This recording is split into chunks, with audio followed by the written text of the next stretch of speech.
Welcome to TIT news. మన channel మరణిస్తాం. Hyderabad నుండి చీర్యాల శ్రీ లక్ష్మీ నరసింహస్వామి దేవస్థానానికి ప్రత్యేక ఆర్టీసీ బస్సు సర్వీసు ప్రారంభం. చీర్యాల సూర్యాపేట జిల్లా ప్రముఖ పుణ్యక్షేత్రమైన చీర్యాల శ్రీ లక్ష్మీ నరసింహస్వామి దేవస్థానానికి భక్తుల సౌకర్యార్థం హైదరాబాద్ నుండి నేరుగా ప్రత్యేక ఆర్టీసీ బస్సు సర్వీసును ప్రారంభించిన సందర్భంగా రామగుండం శాసనసభ్యులు మక్కాన్ సింగ్ రాజ్ ఠాకూర్ ప్రత్యేక కార్యక్రమంలో పాల్గొన్నారు. ఈ సందర్భంగా ఆయన మాట్లాడుతూ తీర్థయాత్రికుల సౌకర్యాన్ని దృష్టిలో పెట్టుకుని ఈ ప్రత్యేక బస్సు సర్వీస్ను అందుబాటులోకి తెచ్చాం. భక్తులు సురక్షితంగా సౌకర్యవంతంగా చీర్యాల స్వామివారి దర్శనం చేసుకోవడం కోసమే ఈ చర్య అని పేర్కొన్నారు.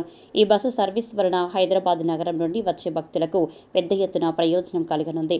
తెలంగాణ రాష్ట్ర రోడ్ ట్రాన్స్పోర్ట్ కార్పొరేషన్ ఆధ్వర్యంలో ఈ బస్సు నిత్య సర్వీస్గా నడపబడుతుంది. ఈ కార్యక్రమంలో పలువురు స్థానిక ప్రజాప్రతినిధులు, ఆర్టీసీ అధికారులు, భక్తులు, అభిమానులు పాల్గొన్నారు.